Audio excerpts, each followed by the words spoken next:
Halo, Assalamualaikum warahmatullahi wabarakatuh. Bertemu kembali bersama Ibu Konita dalam pelajaran Sejarah Kebudayaan Islam. Anak-anak kelas 3, bagaimana kabarnya hari ini? Ibu berdoa kalian semua dalam keadaan sehat dan tentunya sudah siap untuk menerima pembelajaran hari ini. Baiklah, sebelum kita memulai pembelajaran hari ini, mari bersama kita membaca basmalah terlebih dahulu. Bismillahirrahmanirrahim. Baiklah, sholih-sholihah, hari ini kita akan melanjutkan materi minggu lalu ya. Di pelajaran 7 yaitu bukti-bukti kerasulan Nabi Muhammad SAW. Nah, pada pembelajaran hari ini kita akan membahas mukjizat apa saja yang diberikan dari Allah Subhanahu wa Ta'ala kepada Nabi Muhammad SAW. Oke, anak-anak, sebelumnya kita harus tahu ya, apa sih arti dari mukjizat? Nah, sebelum ke arti mukjizat, pertama Ibu Guru akan menjelaskan tentang tujuan pembelajaran. Yang pertama, peserta didik mampu menyebutkan bukti-bukti kerasulan Nabi Muhammad SAW.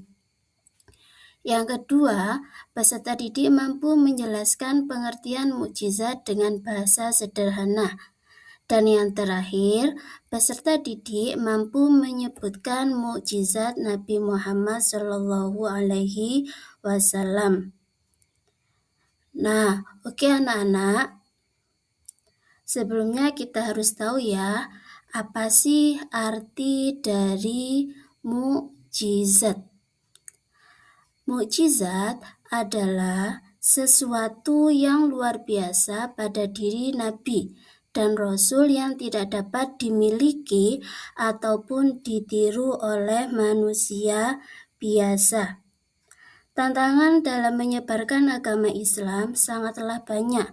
Nah, makanya Allah memberikan mukjizat kepada para nabi dan rasul yang memiliki kesabaran luar biasa dalam menyampaikan ajaran Islam.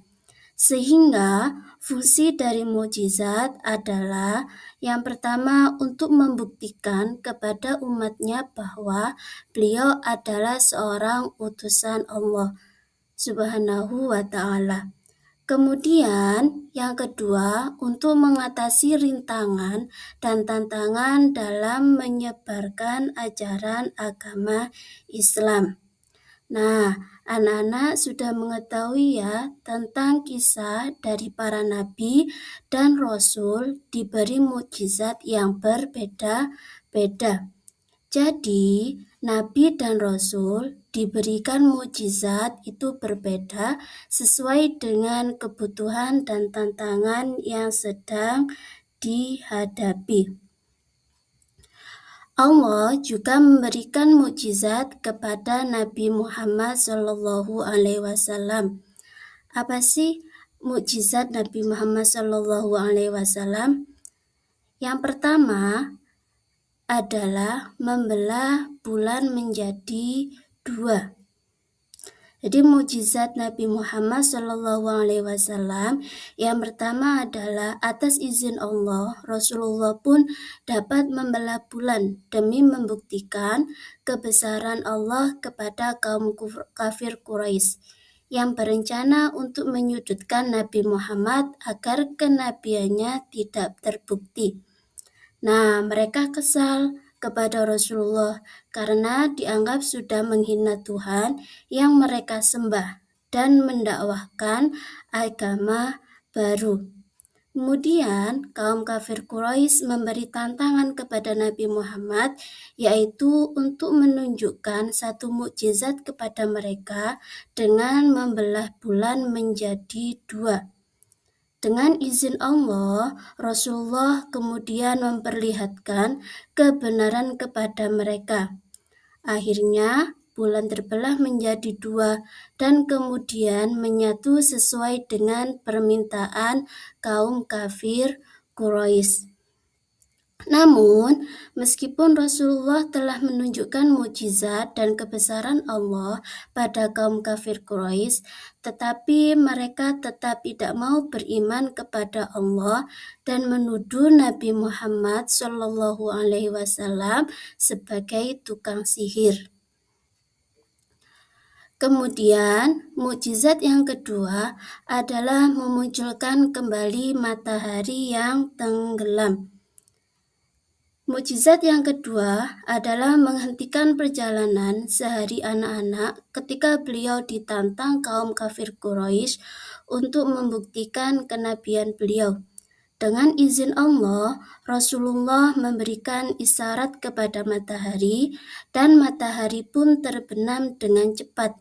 Sehingga dunia menjadi gelap gulita, lalu terbitlah bulan purnama yang cahayanya terang benderang. Tatkala bulan sudah meninggi, Rasulullah mengisyaratkan dengan kedua jarinya kepada bulan, maka bulan pun meluncur dengan cepat ke bumi. Kemudian mukjizat yang ketiga adalah memperbanyak makanan yang jumlahnya sedikit. Rasulullah mendoakan makanan yang dihidangkan dan akhirnya makanan tersebut cukup untuk dimakan semua orang sehingga kenyang. Kemudian mukjizat yang keempat adalah peristiwa Isra Mi'raj. Isra Mi'raj perjalanan Nabi Muhammad dari Masjidil Haram ke Masjidil Aqsa di Palestina. Kemudian perjalanan Nabi Muhammad dari Masjidil Aqsa sampai dengan langit ketujuh, sampai Sidratul Muntaha. Kemudian Allah memberikan perintah untuk melakukan sholat 5 waktu. Kemudian selanjutnya, mukjizat yang kelima adalah Al-Quran. Al-Quran kitab suci, penyempurna dari kitab-kitab terdahulu. Mukjizat yang paling besar yaitu kitab suci Al-Quran. Al-Quran akan terjaga sepanjang masa dan merupakan mukjizat terbesar Nabi Muhammad SAW. Kemudian yang kedua, isi kandungan Al-Quran merupakan penyempurnaan bagi kitab-kitab yang telah diturunkan sebelumnya. Yang ketiga, menjadi petunjuk utama atau al-huda untuk mencapai kebahagiaan hidup manusia dunia dan akhirat. Nah, tiga ini adalah termasuk keistimewaan dari Al-Quran.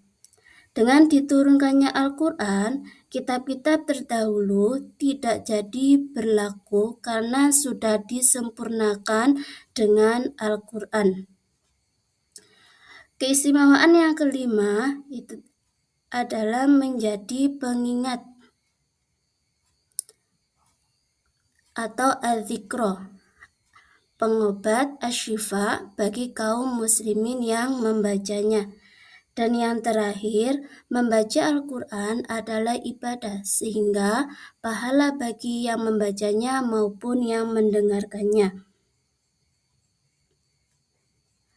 Al-Quran menjadi mukjizat terbesar bagi manusia karena berbeda dengan mukjizat yang lain dari Nabi Muhammad SAW maupun Nabi sebelumnya. Kita sudah tidak dapat melihat lagi mukjizat-mukjizat tersebut. Sedangkan Al-Quran, mukjizat yang masih dapat kita lihat sampai hari ini, bahkan mukjizat Al-Quran adalah mukjizat yang abadi sepanjang zaman. Sehingga Al-Quran merupakan mukjizat yang kekal abadi. Untuk itu, anak-anak harus tetap membaca dan mempelajari Al-Quran ya.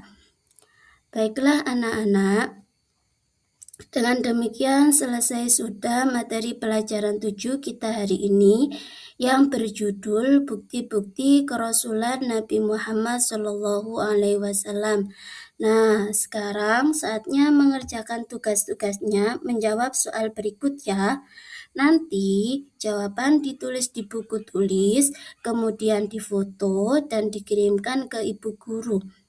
Soalnya tidak perlu ditulis, cukup ditulis jawabannya saja ya. Batas pengumpulan tugas adalah sampai jam 7 malam. Jawaban soal ada di video ibu ya. Baiklah, marilah kita tutup pembelajaran hari ini dengan bersama-sama membaca hamdalah. Alhamdulillahirabbil alamin. Sampai di sini pembelajaran kita hari ini. Sampai bertemu minggu depan. Assalamualaikum warahmatullahi wabarakatuh.